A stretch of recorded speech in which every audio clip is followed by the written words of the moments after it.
Pozdravljeni vrtičkarji. Danes bom pokazal, kako smo naredili tale manjši hotel za divje čebele. Začeli smo tako, da je imel prijatelj Goran nekaj hlodov od kostanja, ki so ga posekali. Tako da najprej je bilo treba odstraniti vse lubje dol, zato se uporablja tak lupilnik lubja. Tako da smo lubje postrgali dol iz enega takega manjšega kosa. Postavili bomo pa tudi dva večja hotela za čebele, ki jih moram še pripraviti do konca. No, tukaj pokažem tega manjšega. Naslednja stvar, ki je za narediti, je treba zvrtati vse te luknje. Uporabljajo se različni svedri za les, od malo debelejših do tanjših. Naj bi bil ta sveder čim daljši, da gre luknja noter čim globlje, ker divje čebele izležejo jajčeca različno. Zdaj, če so kratke tele odprtine, potem bodo predvsem moške divje čebele noter. Če pa so daljše, potem tudi ženska jajčeca izleže. Tako da veliko je bilo tega vrtanja lukenj, več kot sem si predstavljal.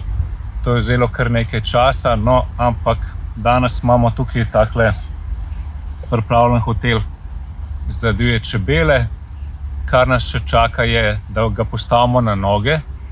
Zato bom uporabil kar bambusove palice, ki jih je tukaj na parceli, kjer bom to postavljal precej. Očistil bom malo bambusa in bomo dali takele čvrste bambusove palice v spode in postavili tale hotel na področju, kjer je ponavadi veliko čebel. Zdaj, tukaj okrog mene je tudi nekaj sadnih dreves, kar bo super, da se te divje čebelce noter stanujejo in potem grejo ven spomladi in bodo opraševali vsa ta drevesa in bo tudi pomagalo boljšemu pridelku plodov.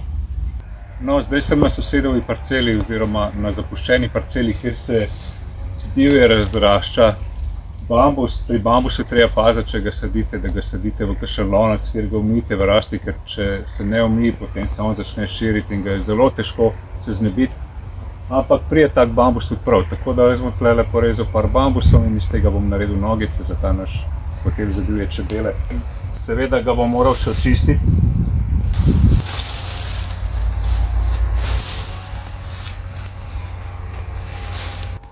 Zdaj bom malo očistil tele vejce stran, da dobim bolj čisto palico.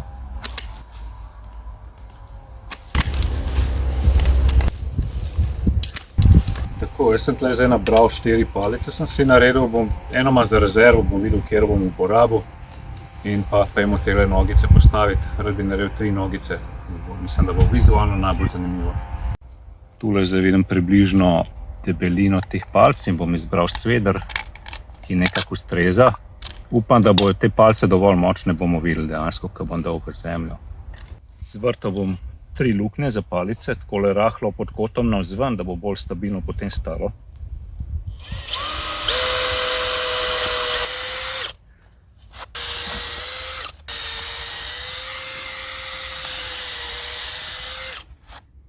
Jaz bom nogice tudi malo zaščitil s takimle trakom, da ne bodo v direktnem stiku z zemljo in z vlago, tako da bi morali potem to malo dalj časa držati. Najprej bom dal takole gor, tudi da te odprtine zaščitim. Takole. Zdaj bom pa še takole po višini malo.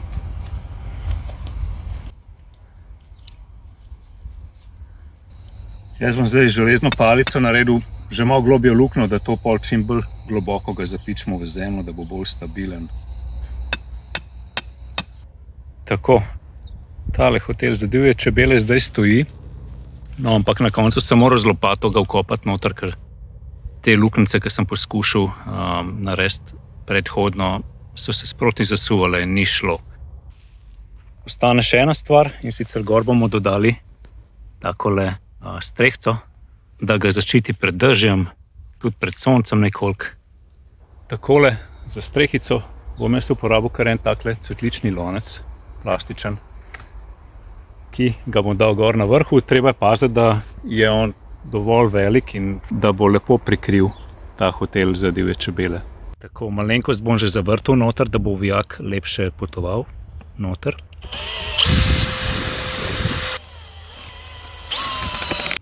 No, naš hotel za divje čebele je zdaj pripravljen. Tale pokrov lepo stoji gor. Nekoliko sem še skrajšal tele nogice, da je vse skupaj zdaj bolj stabilno in čvrsto stoji, tudi manj so obremenjene. Spodaj sem dodal tudi nekaj teh kamnov zaradi malo tako vizualnega momenta, pa tudi, da voda malo teka stran iz te najbližje površine. In kar mi je tudi všeč, je tudi to, da ima tale pokrovček en tak kanalček tlele, in ko bo kakšen dež, voda se tle zadrževala, bodo lahko te insekti, metulji, čebele tudi pile, kar je tudi sigurno en tak lep bonus. No, tule imam pa en že starejši hotel za divje čebele, ki sem ga naredil pred nekaj leti. Je že malo zdelan, ampak tudi ta projekt je nekako uspel. Tukaj sem tudi precej lukenj navrtal in večina njih je čez zimo in spomladi kar zapolnjenih, potem pa se res izležejo ven te ličinke. In še vedno vztraja. Tle sem za metulje gor naredil, oziroma za kakšne druge insekte v tele storže. Vse skupaj je tudi zaščiteno s tako strehco pred vremenskimi vplivi. In tale tudi še stoji. Tako, prišli smo do konca našega video nasveta. Če vam je prispevek všeč, vas vabim, da všečkate ta video, da komentirate, če imate kakšna vprašanja, komentarje, predloge. Hvala za vaš čas in lep pozdrav!